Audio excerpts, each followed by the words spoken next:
Kita semua memahami kondisi keuangan negara Indonesia saat ini dalam keadaan yang tidak terlalu baik cash flow-nya. Kita juga mengetahui pada saat ini bisnis nasional juga tidak berjalan dengan baik karena efek social distancing sejak 3 bulan kemarin terutama berimbas ke sisi UKM yang menyerap 97% angkatan kerja nasional. Sebagian besar UKM sedang berat. Kita juga tahu ekspor tidak terlalu baik, juga impor. Karena efek protokol COVID di setiap negara itu berbeda pengaruhnya sehingga volume perdagangan seluruh dunia turun saat ini. Bahkan di banyak negara terjadi deglobalisasi alias pasar hanya domestik saja dan ekonomi pun ke arah resesi. Investasi baru bagi investor banyak yang memilih menahan sambil menunggu efek Tiongkok dan Amerika bersih tegang dengan batas akhir adalah November 2020 ini di mana Pilpres Amerika akan diadakan. Hal ini membuat banyak investor menunggu tahun 2020 berakhir baru mengambil tindakan. Hanya sedikit yang berani ambil resiko di masa COVID dan di masa ketegangan dua negara raksasa tadi berperang. Fakta data lainnya lagi, diketahui bahwa 70%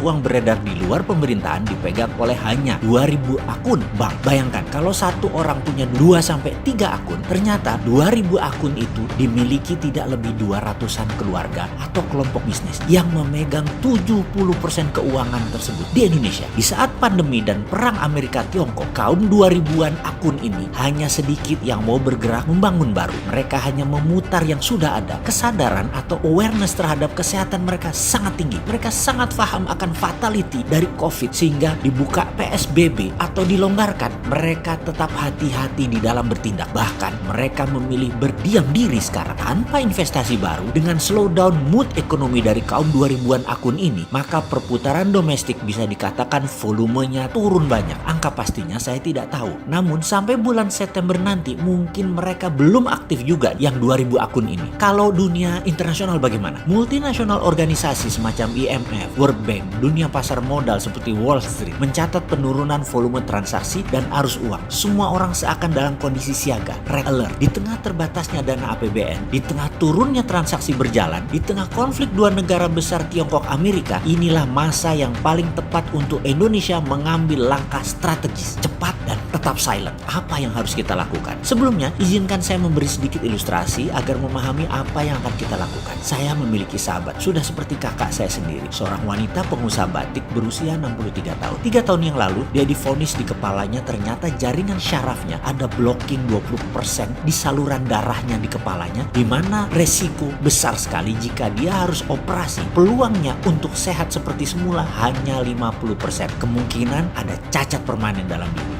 Dia dalam keadaan dilema ketika mengetahui berita itu. Dilema berat sementara ketika ada serangan di kepalanya bisa sakit luar biasa. Bahkan painkiller sudah dosis terbesar itu pun bisa buat dia pingsan karena sakitnya menahan rasa sakit. Dalam kebimbangan dia memilih membatik. Membatik menjadi pelipur lara dirinya, menjadi hiburan baginya. Setiap saat siang malam dia membatik selama 8 jam sehari bahkan hingga larut malam. Ketika membatik dirinya trans, setengah sadar dan terus dirinya dipertahankan dalam dunia trans pikirannya tadi. 2 tahun berlalu, dia merasa heran karena sakit yang dideritanya ternyata jarang kambuh. Kalaupun kambuh hanya sedikit. Dia minum paracetamol, hilang. Kemudian dia memutuskan untuk melakukan CT scan di kepalanya. Dan dokter terkejut, ternyata syaraf baru muncul melompati jaringan syaraf yang lama alias jaringan tersebut menjadi menyambung dengan jaringan yang lama. Dengan demikian, kalaupun dioperasi penyumbatannya, resikonya kecil untuk menjadi masalah karena jaringan baru sudah tercipta. Benar, operasi akhirnya dilakukan.